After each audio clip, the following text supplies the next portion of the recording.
Welcome in to First Things First. I'm Sarah Kustak in for Jenna Wolfe. That's the Hall of Famer, Cris Carter. And in for Nick Wright is Chris Canty and Chris Broussard.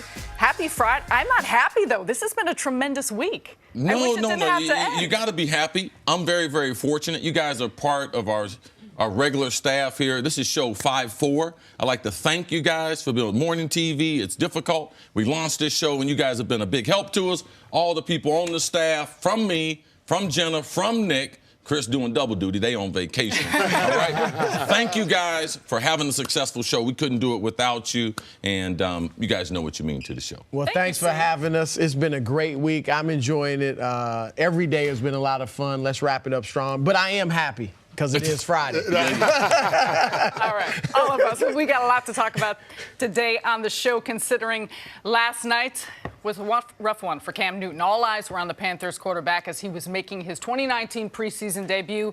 But after a hit in the first quarter, Cam's night was cut short by what's being called a left foot sprain. And to make matters worse, Cam was seen leaving the stadium in a walking boot.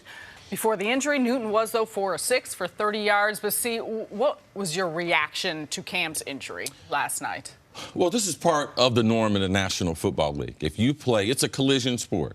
If you play in the game, you play enough, no matter what size you are, you're going to get hit. And the fact of no one in the league, since Cam's coming to the league in 2011, quarterback has taken more hits than Cam Newton. So I just think over the last couple of years, though, he's tried to take care of his body.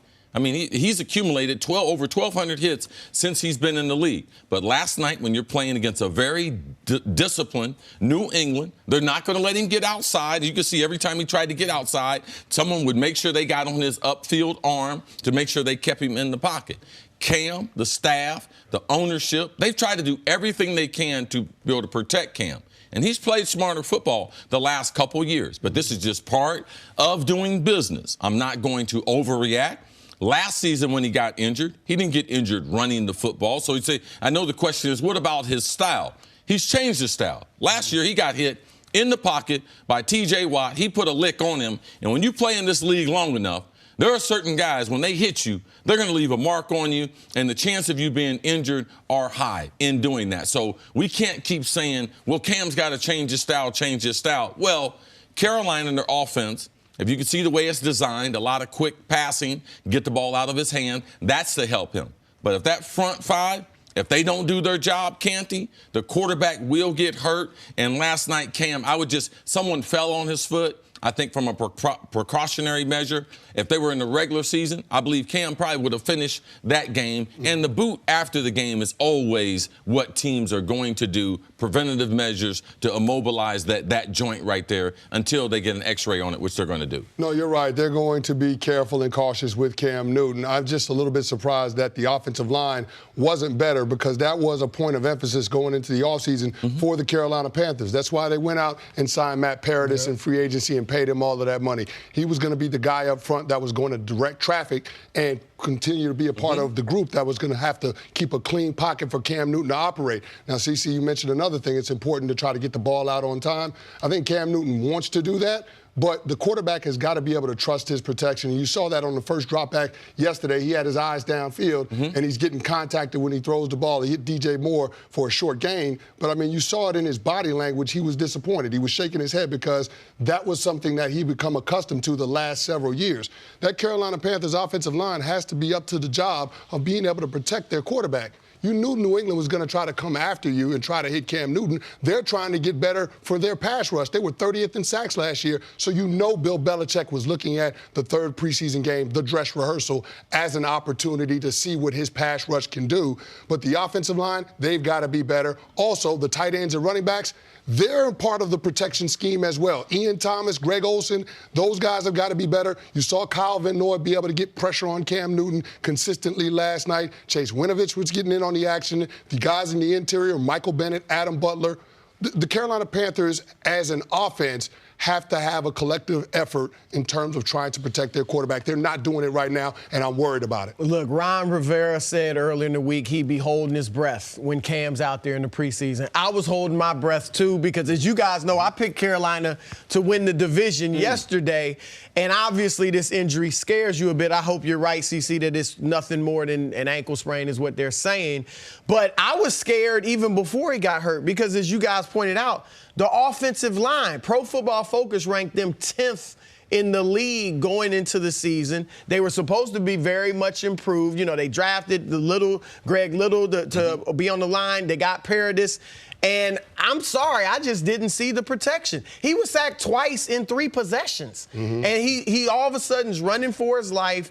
And as you said, he's already taken so many hits. So that really concerned me, the offensive line. So even if it is just an ankle sprain and he's able to get back, now this has me wondering during the regular season how much protection he's going to be. And maybe a quarter, halfway through the season, is he going to be banged up again like he was last year? See, I was talking to you this morning, and you said you at least feel better that it wasn't his shoulder, that it was a foot.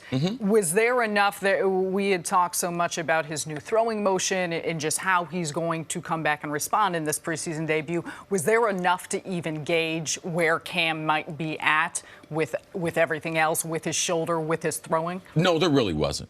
You've seen the tapes from practice. You can see that fundamentally he's just trying to make it like a golf swing.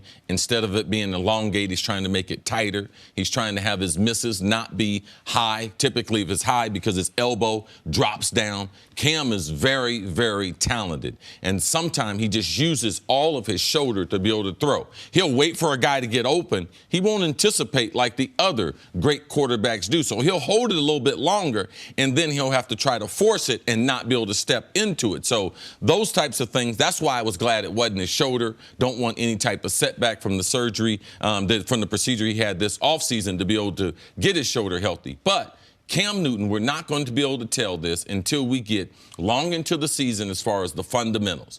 The reason why is because with the new NFL, with the new collective bargaining agreement, with the lack of practice time, the lack of physicality, you are going to see bad offensive line play. The last couple years, we've seen it in the first month of the season. That's where it's highlighted. Until they get those first 3 or 4 games under them, especially the offensive line, they will be a half tick behind the defensive line. Defensive football is easier to teach. It's easier to play earlier in the season. So let's not overreact, but let's just watch it. It's something. It should be a point of emphasis, and it should be. If they're going to have playoff aspiration, it's going to be based on that offensive line playing as one of the better offensive line we have in the league, Canty. No, you're right. And with the offensive line position group, that's one of the position groups on the football team that needs continuity, and they need that chemistry in order to do their job effectively. It's all 5 of those guys working in concert with one another in order to create a clean pocket for Cam Newton. Last night, hit, hurried, or sacked in all 3 possessions that he was in the game. That ain't good enough. That makes it hard for your offense to get on track, to be able to effectively move the ball. And so for this Carolina Panthers team, I know that Ron Rivera wants to have the identity of being a bully and being able to run the football. But CC mentioned it earlier this week. You got to be able to score points. And in order to do that, you do have to have the threat of being able to throw the football. And if that offensive line can't protect Cam Newton better in drop-back situations, then it's going to be a long season for the Carolina Panthers. So, I mean, this is a situation that they dealt with a few years ago, back in 2014, when they played the Patriots in the preseason. They ended up fracturing Cam Newton's ribs, and he was unavailable for their season opener. This year, they got the Los Angeles Rams at home, and then they turn around and play a Thursday night game against a division opponent with the Tampa Bay Buccaneers. They need their quarterback to be healthy at the start of the year. I just can't believe what I saw last night in terms of them, the offensive line, allowing his health to be compromised in that fashion. And here's the thing with Cam. He's tough. He's big, strong, and he's tough. He's only missed 5 games in his whole career, 8 years. Yeah. But it does seem like, especially the last few years, even though he's playing, he's always banged up, and he's not 100%. And that's what scares me. He may very well be able to play 16 games, but is he going to be banged up and playing at 80, 85%? If that line doesn't get it together. So they got a lot of work to do. Yeah, and hope it's not too serious. All right, coming up, should Zeke be insulted by the Cowboys' latest offer? That's next on FS1. You could always check us out on the Fox Sports channel on SiriusXM. We'll be right back. Hey, it's Nick Wright, and hiring is challenging, but there's one place you can go where hiring is simple, fast, and smart. A place where growing businesses connect to qualified candidates. That place is, of course, ZipRecruiter.com/approach. ZipRecruiter sends your job to over 100 of the web's leading job boards, but they don't stop there. With their powerful matching technology, ZipRecruiter scans thousands of resumes to find people with the right experience and invites them to apply to your job. As applications come in, ZipRecruiter analyzes each one and spotlights the top candidates so you never miss a great match. And right now, our listeners can try ZipRecruiter for free at this exclusive web address, ZipRecruiter.com/approach. That's ZipRecruiter.com/APPROACH.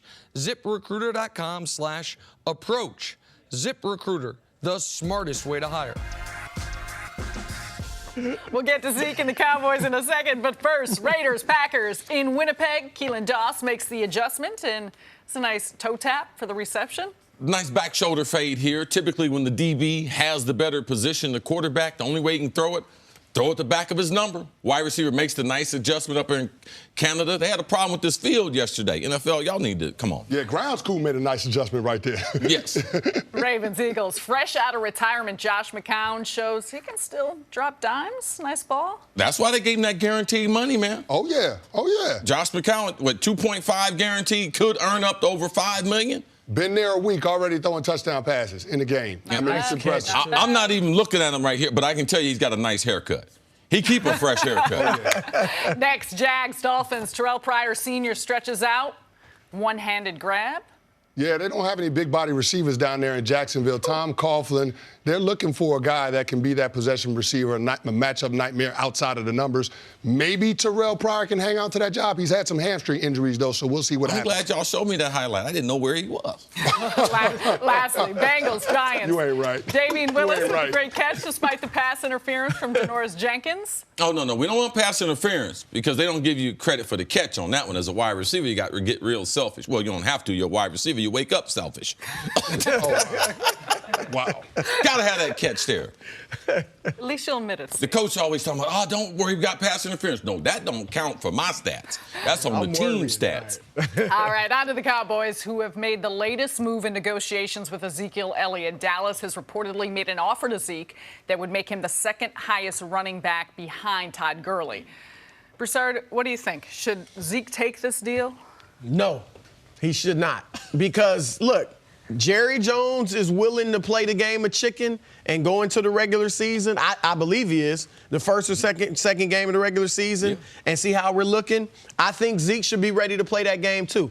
I don't think the Cowboys are going to lower this offer. So let's say they start the first two games without him and they struggle, they look bad, or even if they win and they got no rushing game. Now you get more and more desperate to bring Zeke back, and I think this offer that makes him the second highest paid goes at least to where Todd Gurley's numbers are, if not higher. So I think Zeke gains leverage. But let's say they start off well, they win the first few games, and Tony Pollard rushes for 100 yards in one of them, and they look really good. I still don't think Dallas lowers the offer, because they still understand even if Pollard looks good, he's not an every down back like Zeke is. He averaged fewer than 6 yards a carry last year at Memphis in college. So he's going to wear down if you have to play him too much. So I think they would still, at the very least, make this offer to Zeke, keep it on the table, and he could take this. So I don't think he has anything to lose by waiting a bit. And I think he has everything to gain if it works out in his favor. Yeah, Chris, I'm right there with you. I don't think Ezekiel Elliott should accept this offer. When I heard it, that they're putting something on the table to make him one of the top two highest paid, well, the only reason they phrase it like that is because he's not going to be the highest paid. But I said this before, and I'll say it again. I don't believe Ezekiel Elliott is coming back to work until he is the highest paid running back in the National Football League. Last year, the Rams took care of Todd Gurley 2 years before they had to. They gave him a contract extension, made him the highest paid player at the position, $14 million per. I think Ezekiel Elliott is looking at that as the benchmark that he's got to clear, because when you're in the conversation for the best at your position, it's usually the next guy up to get paid the most. So, I mean, I'm looking at this for Ezekiel Elliott. He's got to hold strong in his position and understand once we start playing meaningful games, leverage will start to shift to him. I don't like how this situation has unfolded because it's created a little bit of a soap opera around a team that has championship aspirations. But I understand both sides. I understand they have different objectives, what they're trying to get accomplished. But ultimately, I do believe that Ezekiel Elliott will be back playing for the Dallas Cowboys with a contract making him the highest paid running back. Yeah, Zeke can't sign that deal where he's the second highest paid running back because that doesn't kick in for 2 more years. By that time, how do we know? Now, I don't think someone will pass it until Barkley. When Barkley, his contract is up with the Giants, or when he has the option there, that's when the Giants, I believe, he'll be potentially the first $20 million running back. All right, he's got 3 more years after having a sensational rookie season. And the reason why, because the present day value. You can't sign and be the second highest paid when Gurley, because L. Bell was a free agent. If L. Bell had went over Todd Gurley as a free agent and reset the market, compared to Todd Gurley was never a free agent. He never even had the chance to hit the market, and he's the highest paid. So Zeke, he has to reset the market. He's got to do it for his running backs, for all the running backs. Because when you are playing the league, you are expecting. When I was playing the league, I was expecting Jerry Rice to be the highest paid. And when he wasn't, I was expecting him to go in to get his contract because it affects everyone else in the league. So I know a lot of guys don't think about it that way, but when you are the guy, you have, just like Aaron Rodgers, he had to. Russell Wilson, he had to, because it makes it better for everyone else in the league. Zeke should reset the market, and I believe he's going to have to play this season to be able to do that. I don't believe that Jerry is going to succumb to his demand, especially before the season starts. Zeke is the best player on the Cowboys. The dilemma is they don't want to pay him until next year, which I can understand.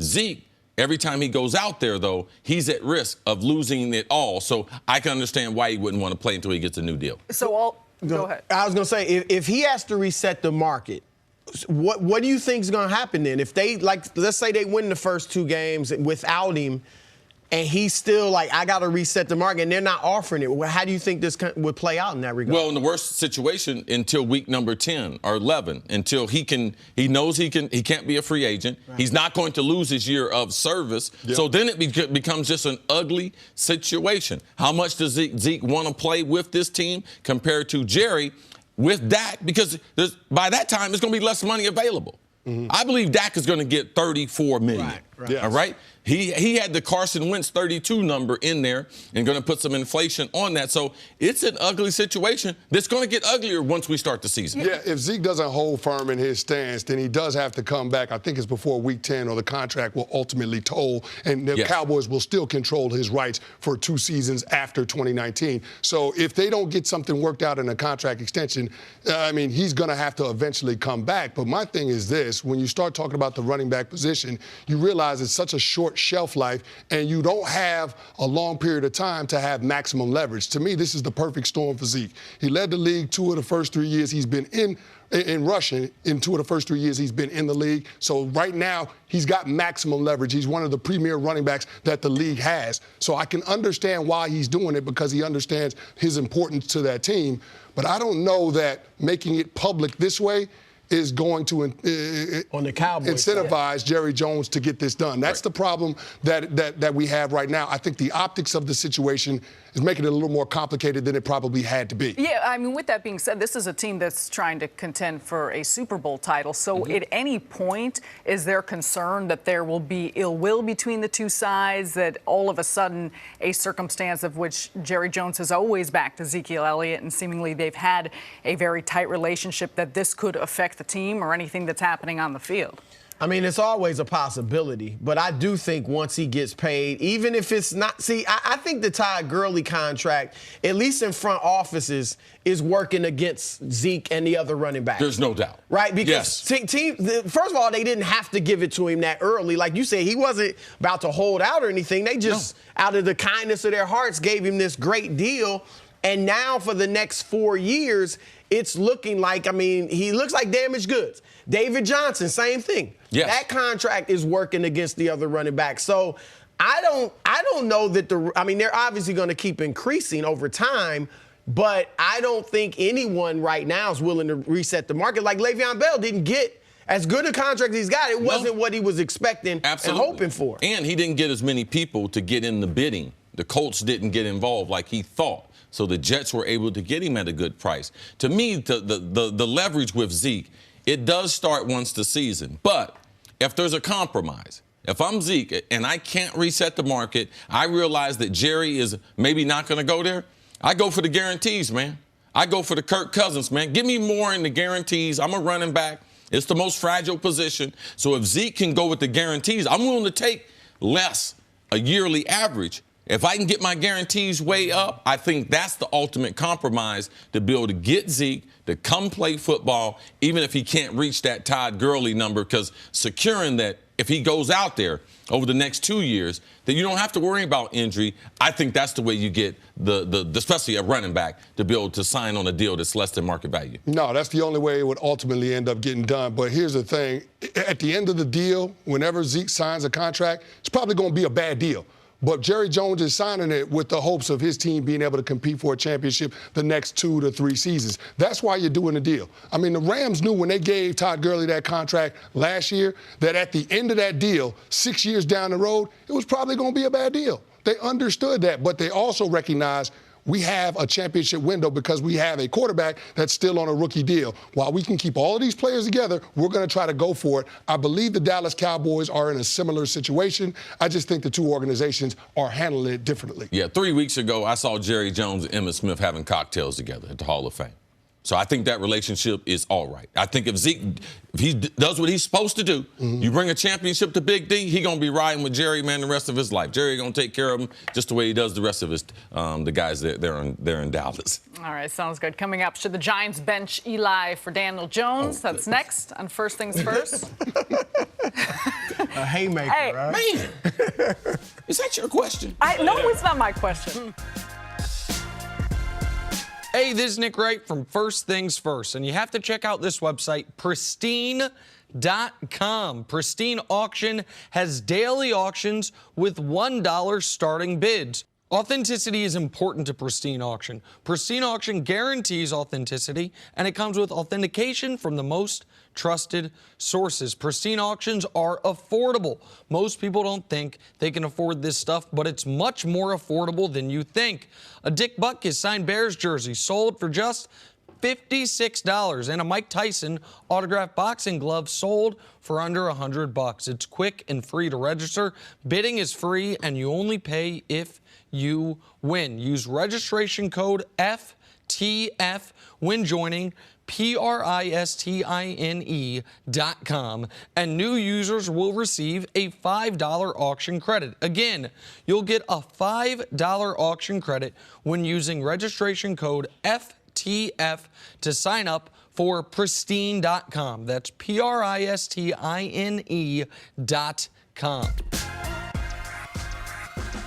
It's time for some stories to start your morning. Last night, the 2015 NFL MVP took the field for the first time since December 17th of last year. The return did not end as hoped, with Cam suffering a left foot sprain. Newton left the stadium in that walking boot. So, Canty, how big of a deal is this injury for Cam and the Panthers? No, that's a big deal. I mean, everybody came into this game wanting to see Cam's new throwing motion and see if he would stay with it. But, I mean, the defensive line for the New England Patriots was trying to check his footwork because the guy was scrambling for his life. Now he's got a lower leg injury, and now we're questioning what he's going to be like at the start of the season. I mean, they've got a quick turnaround after week one. They play a Thursday night game. So you have to be concerned about that Panthers pass protection because Cam Newton hasn't been healthy the last several years, and it didn't look like that offensive line was in shape to keep him upright for this coming season. Yeah, all I've been hearing about is the improvement of the offensive line, ranked 10th now, Pro Football Focus, and I didn't see it last night. I'm sorry, neither did Cam. 2 sacks in 3 possessions. Former Ohio State quarterback and 15th overall pick Dwayne Haskins was impressive last night in his 3rd preseason game. Haskins led Washington on 3 scoring drives in the second half. So, what did you make of Haskins' performance last night? You can see the steady improvement. Week number 1, he gets off to a tough start, throws a couple interceptions, bad reads, and some defenders made good plays on it. Last week, you could see the improvement in this week. Much more confident. Ball coming out, 1, 2, 3, let it go, 1, 2, 3, 4, 5. First guy not there. Getting to the secondary guy, just not because there was a chance to make some mistakes. He was scrambling in the pocket, was able to get rid of the football. So you could see that the speed of the game, it started to slow down for him. I'm telling you, this kid is the best thrower in the history of Ohio State. And they've been playing football there 120 years. I was impressed by his ability to be able to shape throws. That back shoulder to Kelvin Harmon, that's a big-time throw. I mean, you see veteran quarterbacks making that throw. I mean, Dwayne Haskins has shown when he has time, he can deliver the football downfield. There's going to be a learning curve. We all knew he wasn't a finished product out of Ohio State, but the future is bright for that kid. On to Nick Foles, the Super Bowl MVP, played in his first game as a member of the Jaguars. He completed 6 passes for 48 yards with 1 touchdown and a pick. Broussard, how good can the Jaguars be with Foles under center? Man, they're in a tough division, but they can be very good. We know what the defense is, and I thought even the defensive struggles last year, I thought a lot of that was related to Blake Bortles. It's got to deflate your defense when you see your quarterback making those types of mistakes. So I thought that was a problem. Look, Nick Foles, take away the Jeff Fisher year, all right? And Nick Foles is 21-6 as a starter since his rookie season. That's the same team that Carson Wentz has played with and didn't win as many games as a starter. So I think Nick Foles and the Jaguars are in for a very strong year. Their defense got to bounce back to be able to help him, but they've improved at the position. They don't have the most explosive group of wide receivers. Actually, they're in the bottom 4 teams as far as least number of weapons or threats down the field at Nick Foles. I like Nick Foles, but listen, man, buyer beware. Okay, this is not the Philly roster that he won the Super Bowl with. So anxious to see them play. If they're a 500 team, that would be a good season for the Jags.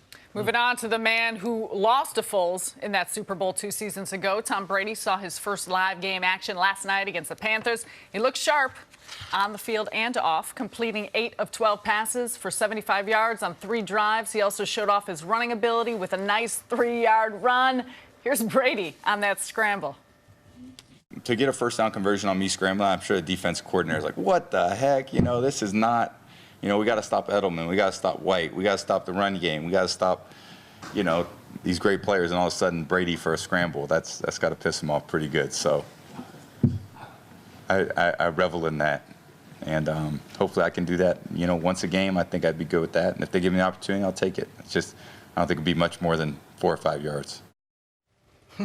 See, aside from that nice rush aside, what did you see out of Brady last night? They're professional. They had a game plan of what they wanted to try to accomplish. They wanted to spread the ball around. You could see him trying to get the tight ends involved, getting the backs out of the backfield, even driving the ball deep down the field outside, compared to Arizona and Cliff Kingsbury. Oh, no, we're not going to show anything.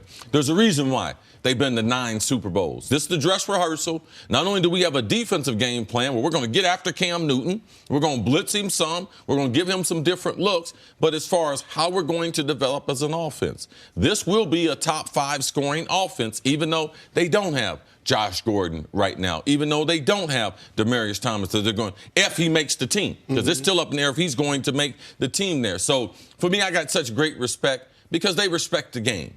They're the best coached organization in the history of sports, and you could see it last night. Offensive line protections, 3-step, 5-step. Tom has time. He runs out of the pocket. We don't ever want to see that, but he understands. I'm going to get down after getting the first down. They are professional as it gets, and don't believe the lack of weapons is going to hold New England back. If you're watching the NFL, they should be your Super Bowl favorite if you've been watching the last 10 years. No, and watching that game last night, it was clear to me that there were certain things that the Patriots wanted to work on, both offensively and defensively. We mentioned some of the things about the defensive front, but offensively, they showed that they wanted to work on that running game. A lot of leads with James Dedler clearing the hole for Sony Michel. They had the benefit, they had the problem with a couple of bad breaks. They didn't get the benefit of the doubt on certain calls, but even when that offense got behind schedule, you saw Tom Brady be able to make plays, targeting Philip Dorsett on get it back downs, and then being able to convert on 3rd downs for first downs and being able to keep the sticks moving. That, to me, is the impressive part about this Patriots offense. They can do it a lot of different ways, and then when you have somebody as smart as Tom Brady as your quarterback, he's always going to put that team in good situations. You saw that last night. That offense that thing morphed at the end of last year and became a bully offense. And so I think they're still incorporating some of that, but now they want to get the wide receivers and tight ends involved in it. Brian Izzo did a great job last night. Brady's going to try to develop that guy along with having Ben Watson, but that offense looked good last night. Yeah, maybe I overstate, toward the end of last season how his arm didn't look as strong. Because I hear it every day from notorious Tom Brady hater Rob Parker on our radio show, all right? But Brady, it's preseason, but his arm looked good. That throw he made to Izzo and it's inside the 10, that was right there. So he looked great. And you said it, Chris, they didn't have all their offensive weapons on the outside that they hoped to have. Harry, Josh Gordon, Edelman didn't play. And we've seen him do it time and time again with guys that are kind of nameless and nondescript. If he gets those guys and they're healthy, then you add the running game that they highlighted last night, that offense is really going to be strong. One thing that people might have missed from last season, and your body does get worn down as you go through the season, but Tom Brady and Drew Brees both went through the same thing. And I think it's more what you said. It's more of defenses started to, we're taking away Michael Thomas. I'm taking away Brady's weapons. And the offensive line of New England was a lot better running the ball than they were at pass protected. So their stats suffered, but I believe it had a lot to do with the defense and the lack of weapons. Josh Gordon was gone. Michael Thomas, there was no one opposite of him. So their numbers started getting deflated after week number 12. But I think it had a lot to do with those defenses in the scheme.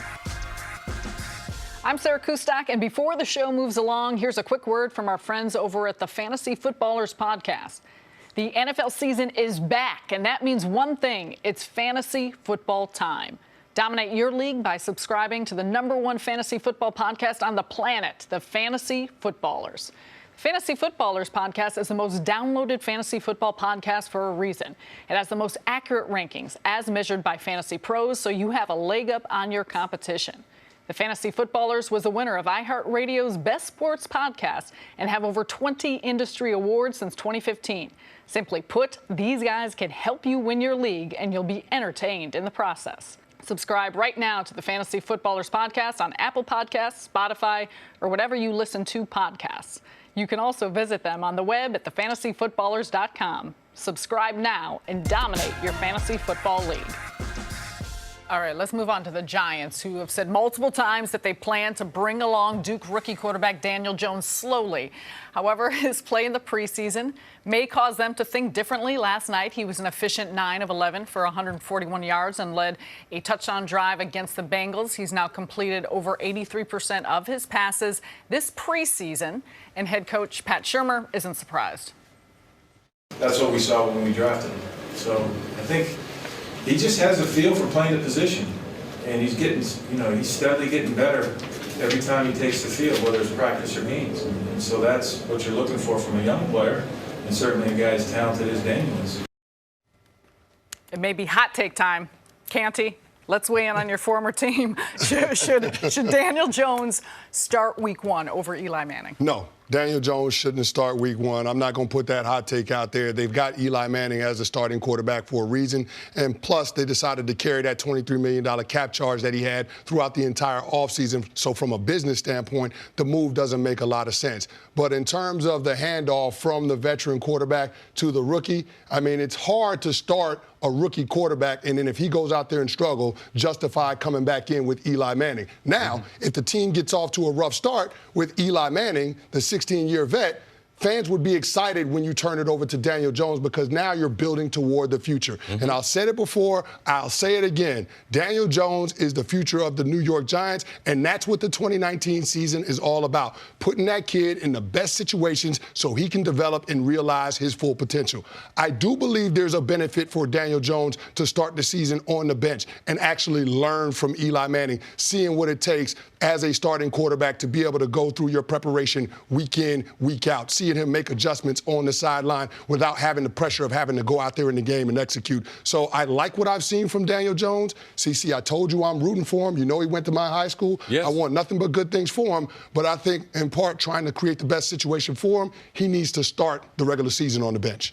I'm totally with you, Chris. Look, because of who Eli Manning is and what he's done, because of what John Mara has said, that he hopes he plays the entire season and Jones on the bench, you're just inviting controversy if you start Daniel Jones now. Even though as great as he looks, because he's going to have his struggles. He's going to have his bad games as a rookie. And once that begins to happen, there would begin to be this, well, do we put Eli back in? And it just becomes a controversy. Whereas if you start Eli, look, if their first game we know is Dallas. Then you got Buffalo, Tampa Bay, and Washington. 3 games you feel you should be competitive in. If they're not competitive, if they lose all those games, then the fans will be clamoring for Daniel Jones to come in and play. It won't be anything like when they benched Eli a few years ago. It'll be, fans wanting to see Daniel Jones, and I'm with you in that. Just like, look, Pat Mahomes sat a whole year, essentially, and he learned under Alex Smith. I think Andy Reid and company saw that Mahomes may have even been better than Smith that year. But he learned from him, and I think the same thing can happen with Jones. Remember, the first 4 games, too, Golden Tate's not going to be there. So you want to put this guy in the best position possible to succeed, and when Golden Tate's not there, that's not that position. Well, for one, the reality is Eli, they've had 5 out of 6 losing seasons. 5 out of 6. There's no other quarterback in the league that has that. Now, as far as what the coach is saying, hey, coach, he didn't throw the ball like that in college. All right? They didn't run that type of offense. We didn't see him making those types of throws. So saying that that's the guy that we saw, he wouldn't have been there at 6. All right? He wouldn't have been there at 6 if he was that good. They would have won more games, too, at Duke. So this is what I've learned. And evaluating players, it's my 18th year doing television, covering the NFL and other sports. Regardless of what you see in college, regardless of the fixation you have on the draft, you have to give kids a new chance when they get into the NBA or in the NFL. Zion, regardless of what you saw at Duke, when he gets to the NBA, you got to let that go. Because you have to give him an opportunity, and if you loved him, you're going to probably like him in the NBA, but you got to give him an opportunity to develop. I didn't like Daniel Jones. I didn't like the draft pick. I thought Haskins was better. But for me to be an analyst, I got to give this kid a fair chance in evaluating. So even though I didn't like the pick, I love what I've seen. You can see he can throw the ball. He makes good reads. He's got composure. The best play he made of the night was his left tackle, Nate Solder, breaks down. He gets hit upside the head on an incompletion. They end up calling a timeout because they were getting ready to burn the clock. They come back the next play. He throws a touchdown pass. They got a 3-by-1, got 3 receivers to the left, got the tight end in tight for protection. He picks out the single coverage and takes a knife to him. So for me, that's the kind of quarterback that I want. Not only the skill, but I just got hit upside the head. When is he going to get back to being aggressive? And that next play, that spoke volumes to me because in this game, I know that quarterback and the kickers, them the only ones on the field don't want to be hit. And most of them, they change when you hit them, especially from the blind side. So for me, that was a significant play that he's made. I've been very, very impressed. The Giants, they got it right. The general manager, for all those, y'all can start apologizing now. To the coach, apologize now because the kid is a quality thrower of the football. Canty, you mentioned it's going to be good for Daniel Jones to learn from Eli. You shared the field with Eli. Take us inside the locker room, the sideline, the practice field.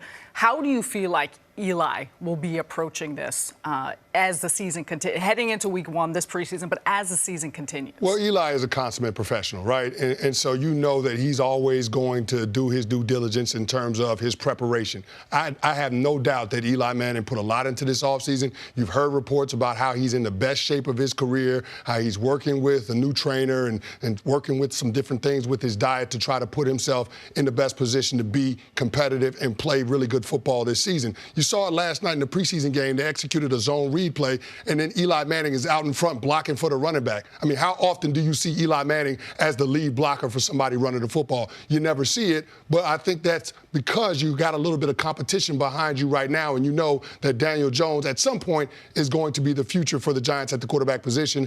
Eli Manning is trying to push that off as far as he can, but the reality reality is that this team took this kid with a top 10 pick for a reason, and that Eli Manning at some point is going to have to relinquish it. I don't know if it'll be after 9 games like what happened with him and Kurt Warner back in 2004, but at some point this season, we will see Daniel Jones as the starting quarterback. Now, CeCe, you talked about Pat Shurmur and him trying to posture and maybe suggesting when that will be or when it won't be. I don't believe that will be a Pat Shurmur decision. I think that is an ownership decision with Dave Gettleman in terms of when they are going to play Daniel Jones. They will consult Pat Shurmur in terms of where they think Daniel Jones is at with his development, but in terms of the decision on when they're going to make the handoff between Easy and Daniel Jones, that is above Pat Shurmur's pay grade. Do you like that? I think it should be Shurmur's decision. Well, the New York Giants, they've run it, and I respect the family. And I believe that the family, because the way it's been run, and I respect that in the relationship with Eli in 2 Super Bowls, they should have a say in it. But ultimately, though, man, you draft a kid that high, that kid is going to play, regardless what Eli. Eli, we need to give him more credit for being the competitor. He was the quarterback that defeated the undefeated, the unbeatable New England Patriots. And he did win another Super Bowl. So inside, he doesn't have the disposition. But inside, he's a competitor, and he is not wanting to relinquish that. He wants to start this season and then potentially play somewhere else next year. Yeah. All right, sounds good. Coming up, should Zeke be offended by the Cowboys' latest offer? That's ahead on First Things First. Welcome back to First Things First, and we're talking to Deshaun Watson. On Saturday, the Texans will face off against the Cowboys in Jerry's world, and Watson is using this matchup as a measuring stick for his squad. Another opportunity to see, where we stand as an offense, but as a team too, and just kind of, getting ready for the real action coming up in a couple weeks, and just trying to make sure that I'm staying, prepared for this game and staying in tune and. Making sure that everyone is on the same page, building chemistry. See, are the Texans a legitimate Super Bowl contender? No. I believe Deshaun Watson's underrated. They got a lot of top-flight talent. They got a lot of players that you really love. But, no, I don't believe that they have the overall chemistry that it would take. They don't match up against the best teams. They're terrorized in New England. New England, anytime they play them, they take them to school. So if you're in the AFC, you don't match up against New England well, and you have an offensive line that has as many question marks as far as their offensive line does, they haven't spent the resources on that offensive line. No.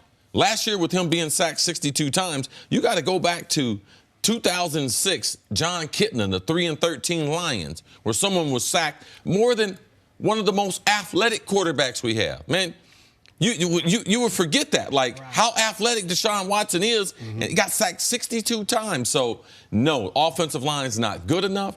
To me, Clowney is not healthy enough. Their defense on the back end, their corners, question marks as far as giving up a lot of big plays when they get in big games. So, no, a lot of talent. I like some of the players. I love Nuke, the receiver. Him and D. Watson, they got a mean combination. DeAndre, he has second-best hands in the league besides Larry Fitzgerald. I'm a little partial to Larry, but as soon as Larry retires, he's going to take over that title. So they are talented, like 28 other teams in the league, but Super Bowl, they might be a year or two, and they need to hire a general manager. And I don't even know if this is the right coach for them if we're talking about real Super Bowl. We're trying to keep it 100, Canty. Yeah, it's an organization that's in flux. They don't have a general manager. They're dealing with the public holdout of Jadeveon Clowney. So there are a lot of moving parts. And in the middle of it, you have a transcendent talent like Deshaun Watson, and the organization hasn't done a great job of trying to protect him. You talked about him getting sacked 62 times. And last year was a situation where he had a partially collapsed lung, and he had to take the bus to a road game because he couldn't fly with the team. That's the situation that they put him in. But and you're still talking about a quarterback that's willing to go out there with his health compromised to try to help his team. And listening to him earlier this week talk about the preseason, he said, yeah, I want to have the opportunity to play. I want the reps because it presents another opportunity for me to learn, another opportunity for me to compete. You want your quarterback to have that type of attitude. Deshaun Watson has the physical abilities, and he's got all the intangibles with it. I understand why Dabo Swinney, his college coach, said he's like the Michael Jordan of football. because he is a special, special talent. But the Texans as an organization have got to do a better job of protecting him. They spent a high draft pick on Titus Howard, a kid that played FCS football. We'll see how they work him in there. They brought in Chantrell Henderson, CC, I know you know him. Matt Khalil, an offensive tackle. This is going to be a makeshift group with the offensive line up front. We'll see how quickly they can gel because they're going to protect what's the most important thing for that franchise, Deshaun Watson. Yeah, I thought I might be in the minority in this because I don't see him as a contender. I'll use another NBA comparison. You mentioned they're frightened by New England. It's like Toronto a few years ago and Cleveland. Oh, you know, yeah. That's what it's like. No matter what they doing. Right. When they face New England, and they're pretty on paper. Because defensively up front, you know, they look great. They stop the run. They got a pretty good running game. You know, Lamar Miller, you mentioned DeAndre Hopkins, and Watson, I agree, underrated. But because that O-line doesn't protect him, you're not able to see him be his best self. And until that's the case, they're not going to be a contender. Maybe they win the division. I like Indy if Andrew Luck's healthy. If Luck's not healthy, I do like Jacksonville a little better than UCC. I think they will contend for that title. But maybe Houston wins the division. But as far as getting to the Super Bowl, I give them no shot. Then with all the concerns about the offensive line, despite what type of talent Deshaun Watson is, what are realistic expectations for what you may see out of him this season? Same thing we expect out of Cam Newton.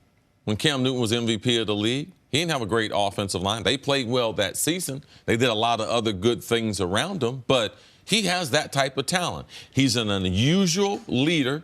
You could see that when he took Clemson and took them from when they were old Clemson to when they faced Alabama twice. He's the best player on that field. There's a lot of pros on that field. And Nick Saban, the respect that he had for him and the way he talked about him. I've talked to some of his teammates, his overall leadership. He is a guy just like Brady, just like Drew Brees. He's the first one there.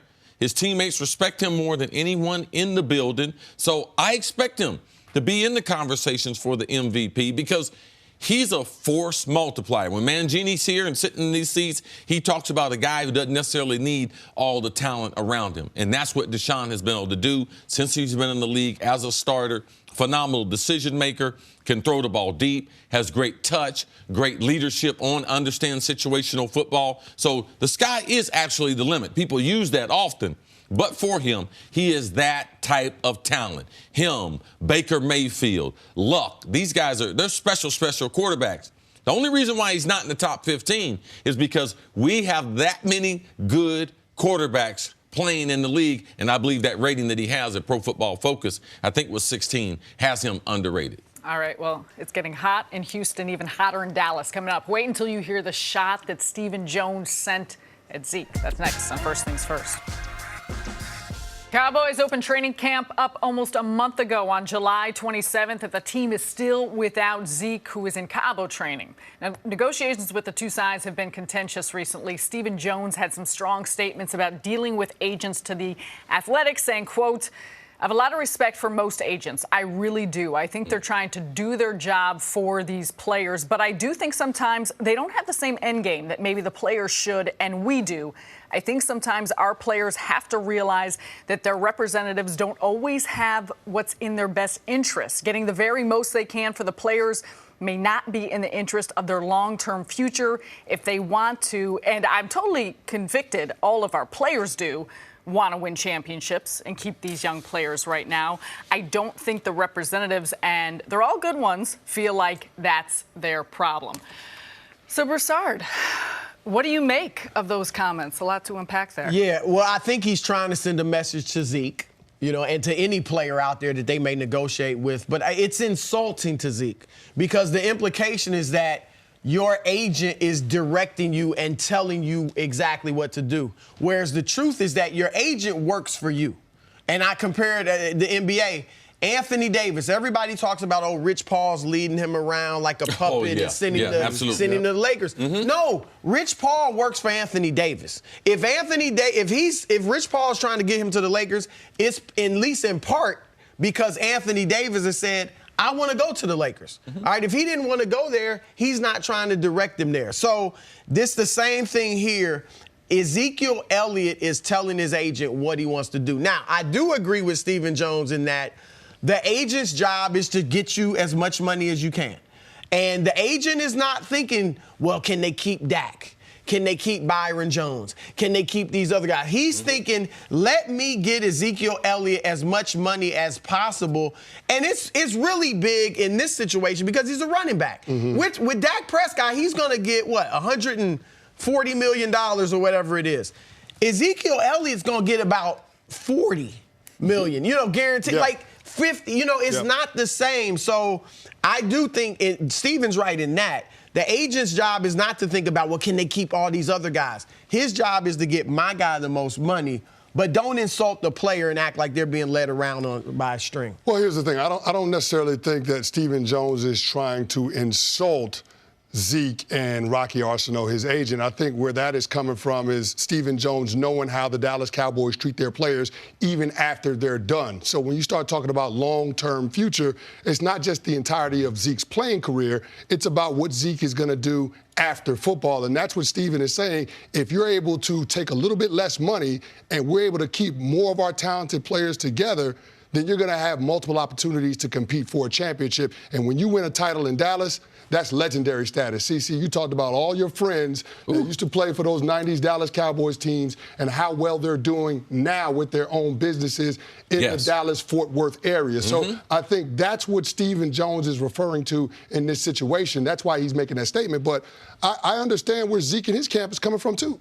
I mean, they have a different objective. They're trying to monetize Ezekiel Elliott's athletic ability. As a player, you have a finite period of time to take advantage of your skill set. And Zeke is trying to get as much money as he possibly can because when you're in your prime, that's when you have the leverage over an organization. When running backs come into the NFL, that's their prime. That's the beginning of it. And you're only going to have 5 to 6 seasons of top-end production. So Zeke and his camp are trying to capitalize on that right now. As Ozzie Newsome, the general manager for the Baltimore Ravens Hall of Famer, once told me, there are 53 independent contractors on a football team. And before you can go about the business of becoming a team, the players have to take care of their business situations. This holdout is about Zeke trying to take care of his business. Yeah, Zeke and his agent, they're in a tough spot because Zeke's agent shouldn't have the same objective that Stephen Jones has. Right now, what the Dallas Cowboys are trying to do from a public standpoint, they're trying to create an atmosphere in Dallas. We got a lot of young players. If you want to come here, you're probably in your best interest to take a little less money. That's the culture right now. But they're also, Stephen's saying, our guys, legendary status, the ones who do get it, you can be here for a long time. But the agent, if I'm doing the contract, I'm getting a set number based on the Players Association. That's 3%. His contract is not going to be like the quarterback, and good chance he's not getting another one. Right. That get ready to get 140 and could get another 140 or 150 after that. And could get another contract after that. That is the reality. Now, when it talks about the 3%, what if the agent, Rocky, what if he's not doing Zeke's marketing? Because Zeke, Stephen and them would tell him, man, you can come here, we can get you a lot of money off the field. But the agent might not be making money off the field. Off the field, the marketing deal, you're going to get 10 to 20%. So if he's getting the whole deal, yeah, it makes sense. He can work with Stephen. But if I'm only getting the 3%, hey, buddy, I can't take no discount because I'm only in it for this 3%, and I'm probably only going to get one bite at the apple. So there is a conflict here. I do like what Dallas is doing as far as the image of, I need all these guys to take less because the culture here, and we can do this in this window, maybe 3 to 5 years, and try to win us a championship. What impact does this have that this negotiation, all this back and forth is playing out in the media, in public? Well, look, I think this is how negotiations are. It looks ugly while you're negotiating, but like Cris said earlier, when Zeke gets his contract, I think he'll be fine. Even if it's not quite what he wanted. At the end of the day, he does have individual goals. He does want to be a Hall of Famer. He does want to win a Super Bowl. He does want to be the best running back in the league. So even if he's getting a little less than he expected, I still think he comes back and he plays great football, unless it's just a completely insulting offer, which I don't even think he'd accept. So I think this will be fine. What is interesting, Cris, you're right. You talked about guys taking less. Jalen Smith, we saw him take less. I don't hear anybody talking about Dak taking less. And I don't even hear Jerry implying that Dak should take less. He's talking about he should be a top-tier paid quarterback, even though we know he's not a top-tier quarterback. So you want Zeke. Zeke is better than Dak, but he's going to get half the money. What about Dak taking, instead of 34, 32? Well, the thing about we don't know that, but he's going to have to answer that from moving forward. All right? The kid wasn't drafted in the first round, didn't get one of those big contracts, took Tony Romo's job. He deserves to get paid. He shouldn't take no haircut. Like, I wouldn't take no haircut. Man, listen, I don't care nothing about Zeke and them. Look, when we drafted Randy Moss, I'm going to tell you the truth. Dennis Green told me and said, man, we're going to get the kid at 21. I was like, there's no way. He's the best kid on everyone's board if he's on the board. A lot of people had taken him off the board. We get him at 21. I talked to Moss. We're going to come to Florida. We're going to start training. Man, I called the general manager and told him flat out, ain't no way I'm coming to Minnesota, not putting a step in there. In the state of Minnesota, 10,000 lakes, I won't be there until I get my contract redone. Break me off. I want 4 years, want 3 of it guaranteed. I ain't coming there. I ain't going to say nothing. I'm going to train the kid, but I be damned if I put all this information into this dude 6'4", run 4 threes all day, and he getting ready to take my spot. No sirree. No sirree, man. Give me mine before I train this guy. Right. And it happened. Well, just to put a bow on it, I think that players in the NFL recognize that the quarterback is just a little bit different than everybody else. So in terms of how Jerry Jones and Stephen Jones handle that negotiation, I think Zeke and his camp are realistic with things. They know that Dak is going to be different. But when you're trying to set a culture in terms of how you want to do business moving forward, I do believe how Jerry Jones handles this Ezekiel Elliott situation will have implications with the other contracts that they're going to try to take care of. You're talking about Jalen Smith already getting done, but you're going to have to deal with Byron Jones. You're going to have to deal with Amari Cooper in the offseason, so on and so forth. So I think that when you look at that, when your best player is taking a little bit less, it makes it easier for Jerry to go to the other guys and say, you guys need to take a little bit less because we're trying to keep this whole thing together. Tom Brady in New England, they've been doing it for years.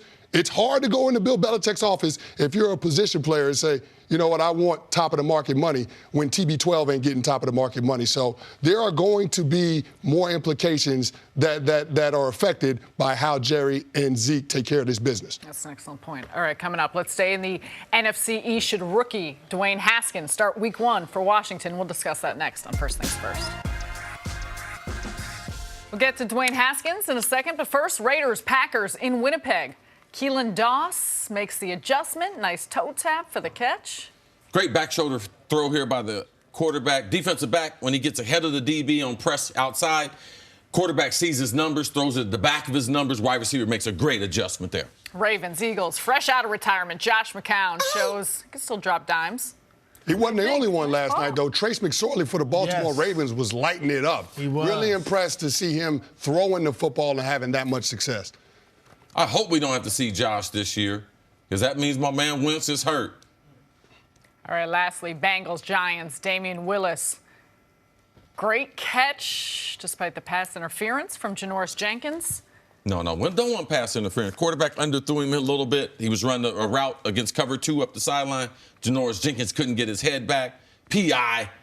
We don't want PI, though. We want that catch there, can't he? That's what I'm trying to see. Wide receivers, man, make a play, man. Let's go. Nice. On to Dwayne Haskins now. Last night, he played in his 3rd preseason game and led 3 scoring drives in the second half. However, he is still behind Case Keenum in the quarterback battle. Here's what Haskins had to say after last night's game. You know, at a house I didn't play eventually right away, and I was always, being encouraging not only to the quarterback, to the rest of the team. And it's because I'm not starting right now doesn't mean I can't, like you said, be a great teammate, be a great leader. Whatever that situation is, I want to start, whether I do or not. That's not up to me. It's for the coaches. But I'm just going to keep making it hard, keep getting better every day, and let it take care of itself. See, Haskins has looked a little bit better each and every game this preseason. What have you thought of his progression? And the other quarterbacks, they should be ahead of him. Case should be ahead of him. He should be. Colt McCoy should be ahead of him. These guys have started games in the NFL. They've been with multiple NFL franchises. So you have seen him make the adjustment. Made some mistakes by putting the ball in the defenses where they can get their hands on it. In the first game, 2 interceptions there. One, he made a bad read. The linebacker made a nice interception on it. The other one, he overthrew a guy into a seam, and the cornerback makes an interception. But you can see, he can throw the football. He's got a big-time arm. He looks like an NFL quarterback, but he's still, even what we knew at Ohio State, he's still a very, very young passer, and he's only going to get better. But you can see he's making adjustments, getting the ball out of his hands, allowing his playmakers. But if you give him protection and you run a route deep down the field, he will knife you because he will throw it down the field. So that part has been impressive.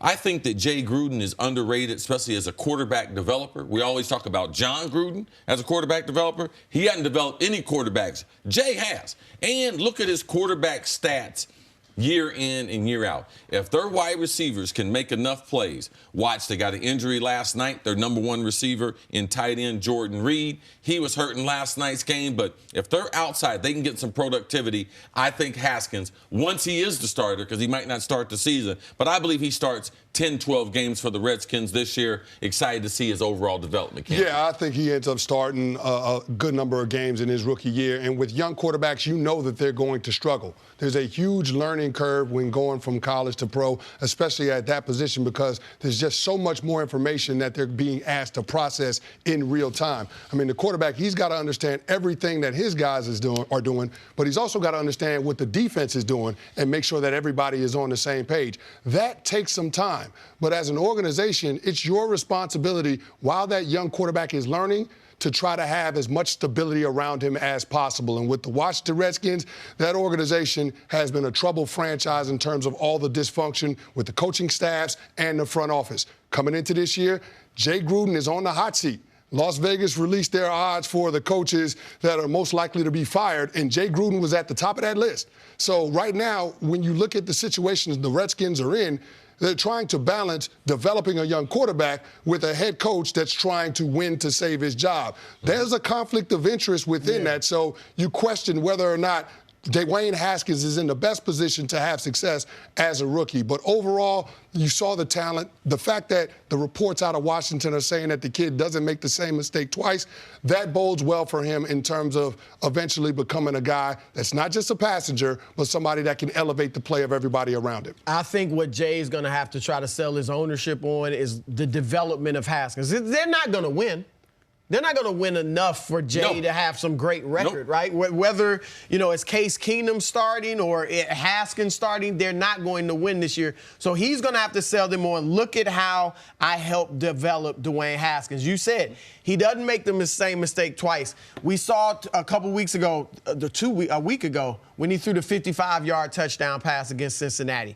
And they talked about how the week earlier he had the same play call against Cleveland, and he didn't make the pre-snap protection call. He got sacked. He made it the second week against Cincinnati, and he throws a 55-yard bomb. So I do like him. Man, he looks good in that pocket. He throws. He looks like the prototypical quarterback in the pocket.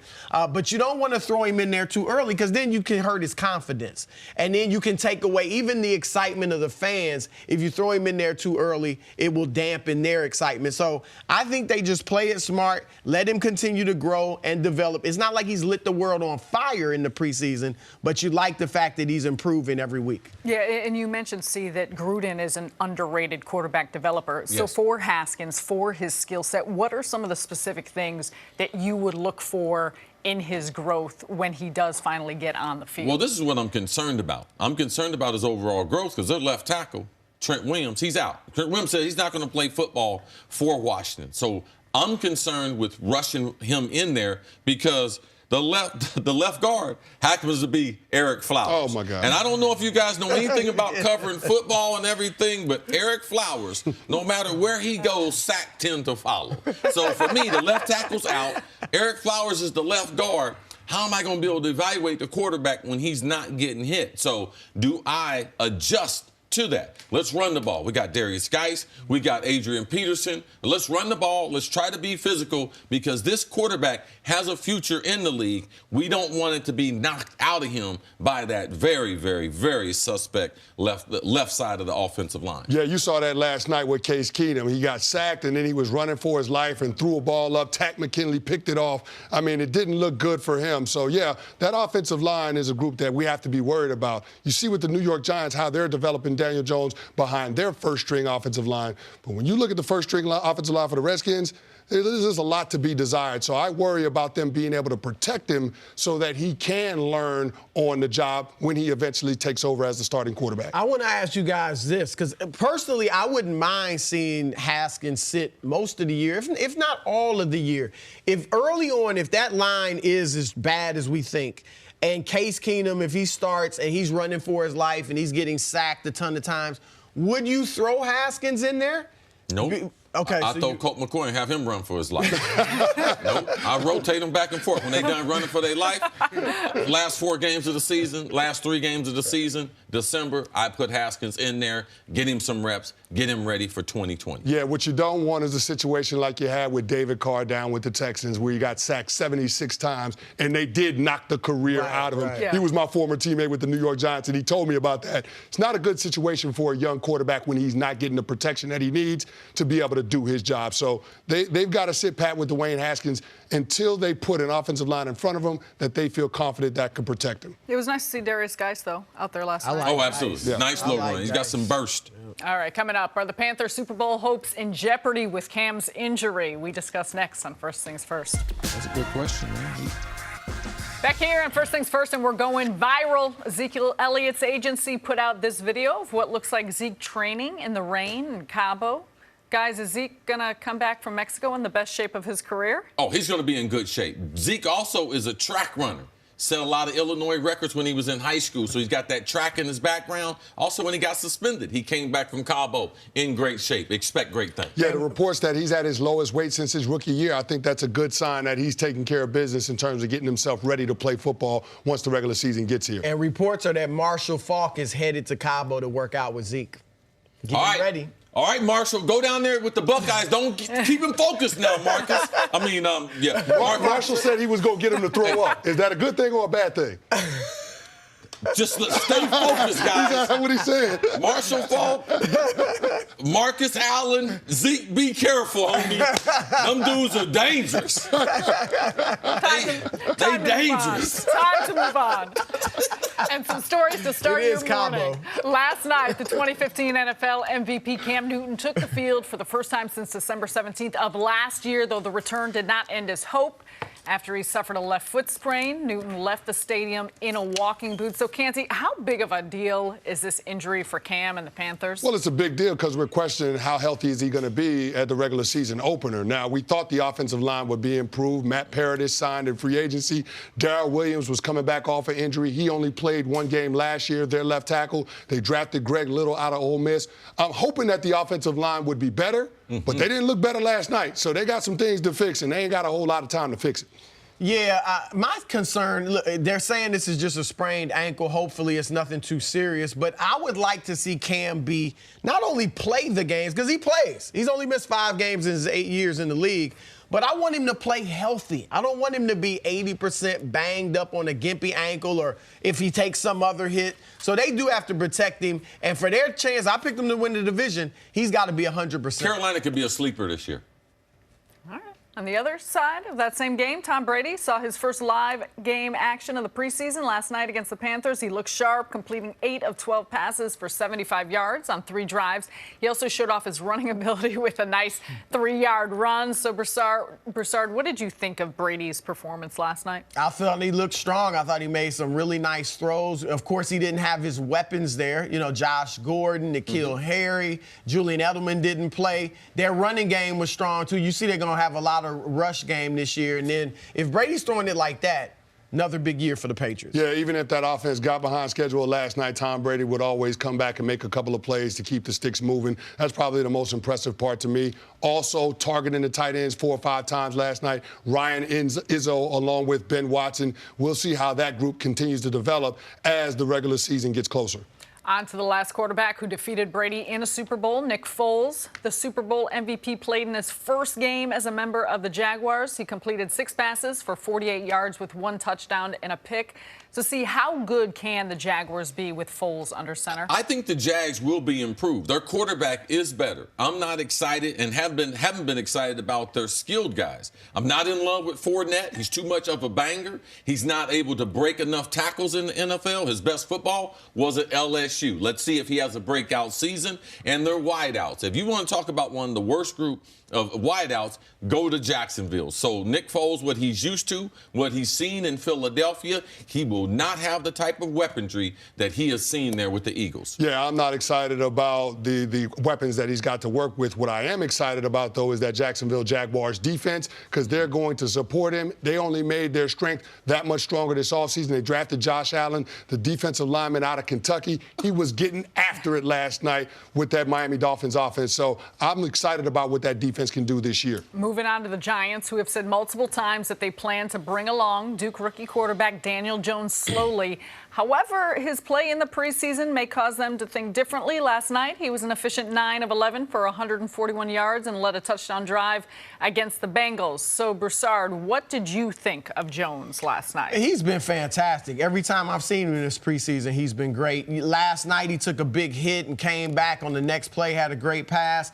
I wouldn't start him yet. Don't make up a controversy when you don't have to, okay? If they struggle with Eli early, they got some easier teams on the schedule early after Dallas. If they struggle in those games, the fans will be dying to see Daniel Jones. It'll be a smoother transition from the Eli Manning era. You know Golden Tate's not going to be there at the beginning. You're better off with a veteran quarterback when you have one of your top weapons, if not your best wide receiver, out.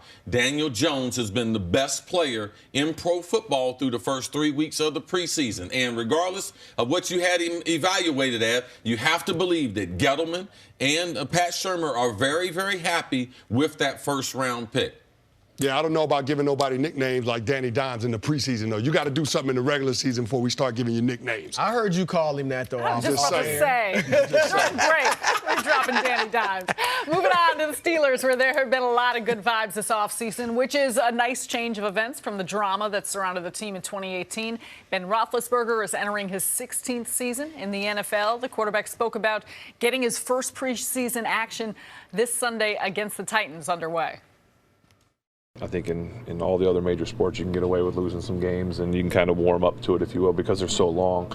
With our season, you can't really afford to do that. So to get out there and get the actual game speed and stuff is definitely beneficial. I do think it's a line that you walk, though, of not doing too much for risk of injuries, whatever else may come with that. I think we're doing well. I mean, I think we can always try and improve. I'm still trying to improve myself and my game, and so we should always strive to get better and strive to be the best we can be, and that's individually and as a group and unit. Canty, so Ben looking to get better. What are your expectations for him this season? Well, I expect Ben Roethlisberger to play at a high level because that's what he does. I mean, he is a top 8 quarterback, in my opinion, in the National Football League and has been for the last several seasons. So, I mean, I look at Ben Roethlisberger, and I understand the position that the organization has put him in this offseason. They moved on from Le'Veon Bell. They moved on from Antonio Brown. They got rid of a lot of the noise, a lot of the distractions that have plagued this team the last couple of seasons. Now it's about Ben Roethlisberger being able to produce results. They got rid of distractions. Now they're saying that Ben Roethlisberger has to be able to elevate the play of everybody around him. He's got to be that false multiplier just because you recognize that you're not necessarily a more talented team than you have been in the past several seasons. So I'm looking for Big Roethlisberger to step up and really deliver for this team. A lot of those other young guys are going to be looking for him for leadership.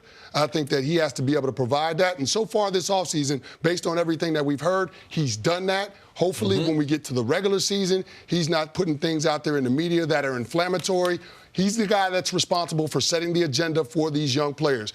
Kevin Colbert, their general manager, made it addition by subtraction this year. Now we got to see the results of the decisions that he made. Yeah, I don't want to absolve Ben of his, negative things he's done because he hasn't been the perfect teammate. However, getting rid of the distractions of Antonio Brown and Le'Veon Bell. As great as they were, they brought distractions. And I think getting rid of that is big for this team and big for Ben. We saw him earlier in the season. He said, I feel rejuvenated. I'm paraphrasing, but he was like, I feel like I haven't felt in years. I'm excited about this season. And so I do think he comes out, has a big year. I think their weapons, they've replaced great receivers, maybe none as great as Antonio, but that's what they do. Every few years they've replaced a great receiver and somebody else, including Antonio, emerges. I think it'll be Juju this year. And then James Washington, I expect him to have a much better year than he did as a rookie. James Conner, he's not Le'Veon Bell, but he showed last year that he can put up the numbers that L. Bell did, even if he does it in a different way.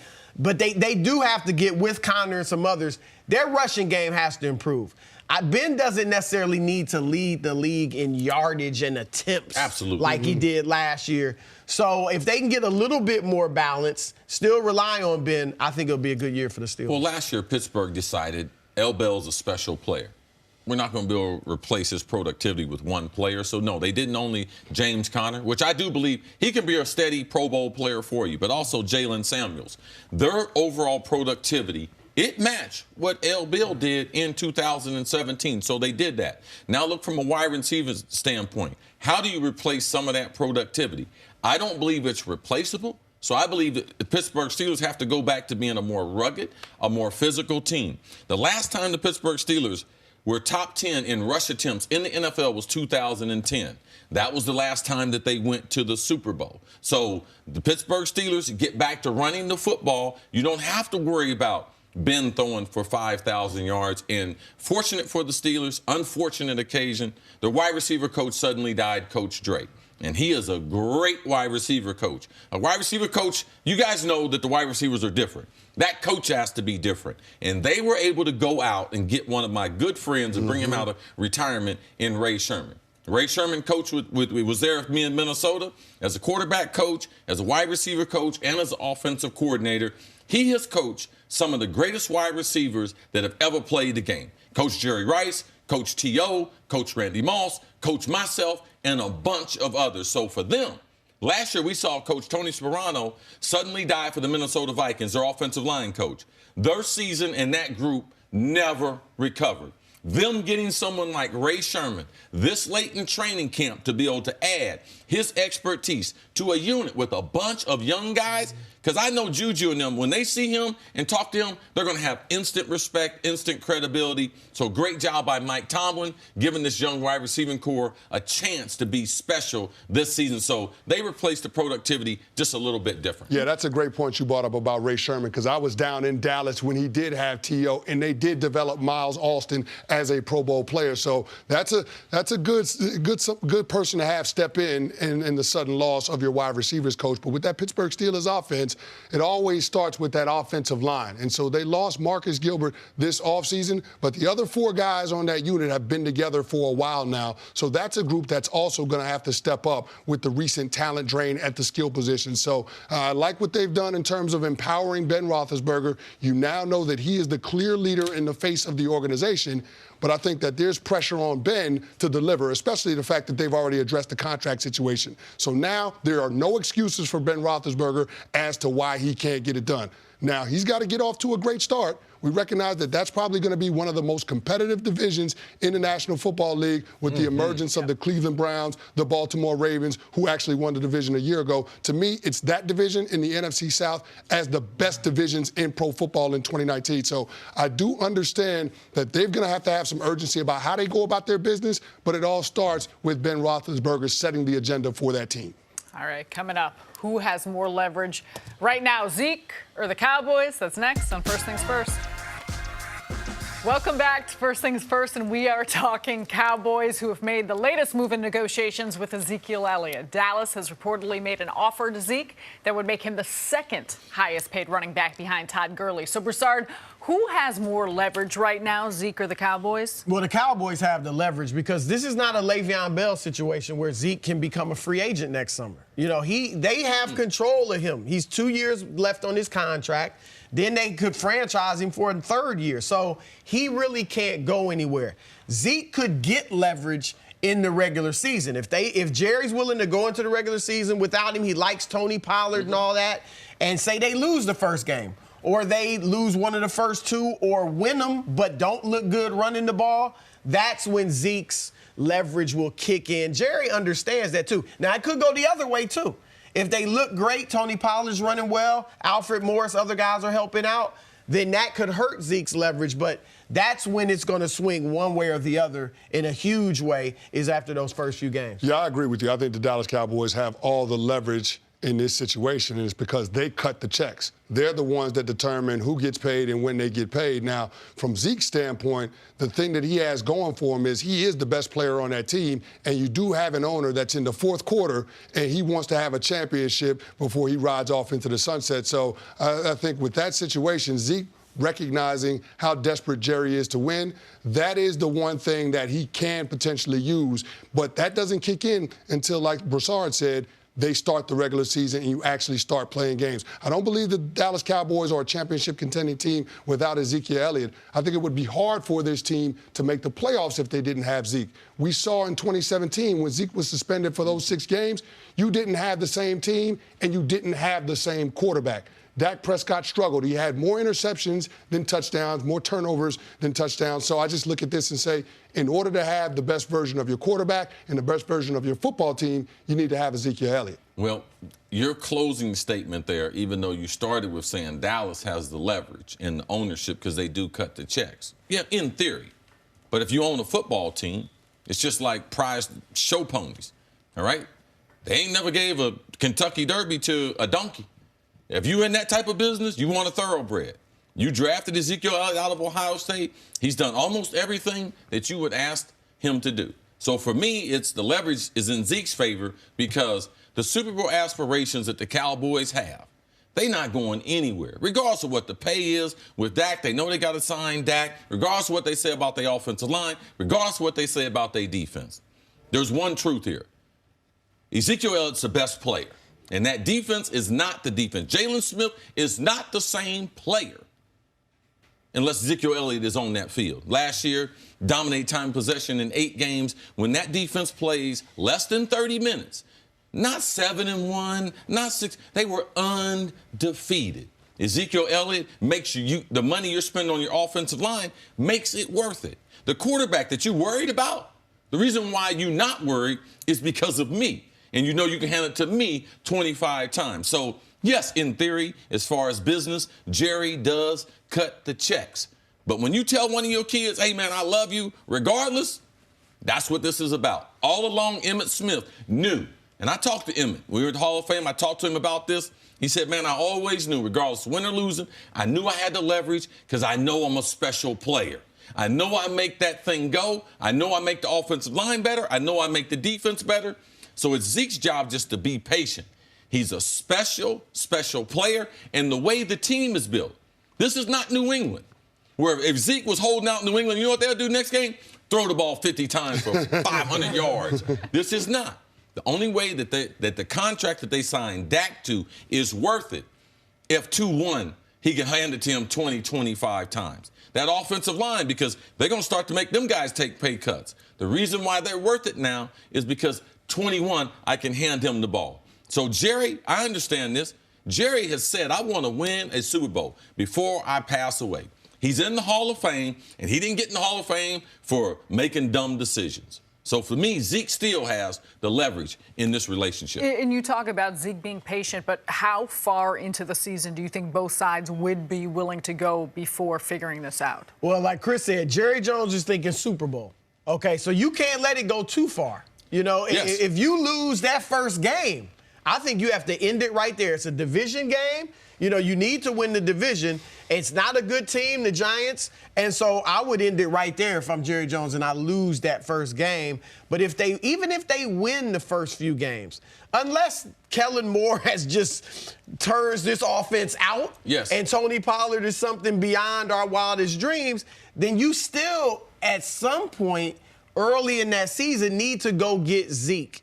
And Zeke, though, he obviously has to come back, week 10, to get his before credit. week 10. Credit Yes. for the season. Before week 10. But here's what I'll say. I think it actually gets done before the regular season starts. The report that came out said that they were willing to make him the second highest paid running back in the NFL. So that means he's somewhere between Le'Veon Bell and Todd Gurley. It's not far off from making Ezekiel Elliott the highest paid player at the position. So I do think that they'll get this done over the course of the next couple of weeks before they actually play meaningful games because of the fact of what you said, CC. The return on investment. Jerry Jones is a businessman. You're not going to maximize return on all the other investments you've made on your football team unless you have number 21 on the football field with him. You're not going to get the most out of your offensive line, your quarterback, your wide receivers, or your defense. He gets that. The only thing that I think Jerry Jones is trying to battle with here is not setting a precedence in terms of compensating players with years left under contract when you're trying to hold out. Jerry Jones wants all his guys in training camp and working together. He doesn't want somebody to be able to dictate to him when he is going to pay them. I think that's the part of it that Jerry Jones is fighting against. It's not a fight against Ezekiel Elliott. It's a fight against trying to set a precedent for future players negotiating contracts with the Cowboys. Sarah, I hope him and his agent, when they decided to go to Cabo, that they looked at the rules and knowing what they could do. Because remember last year, L. Bell, we were going week to week. He didn't know what the actual rules were. Now, he didn't make a mistake, but ultimately he decided on something as he was going along. I hope they realize that if I'm not in camp, I'm willing to stay out 9 weeks. Now, most players don't have it in them. Because once you get to week number 1, you're not making that $1,000 from training camp. You're making real money. And Zeke is highly compensated already. He's not like Dak. He's not like one of these other low-round picks. He was that top 5 pick. So he's making a lot of money, and you start missing those first checks, players tend to compromise. But to me, I'm holding out the 9 weeks because I believe that's the only way that he keeps the leverage. Thank you for listening to the First Things First podcast. Remember, leave us a review and tell us what you think. Subscribe to the podcast on Apple Podcasts and catch us on FS1 Monday through Friday, 6:30 a.m. Eastern. For Cris Carter and Nick Wright, I'm Jenna Wolfe. So long, everybody.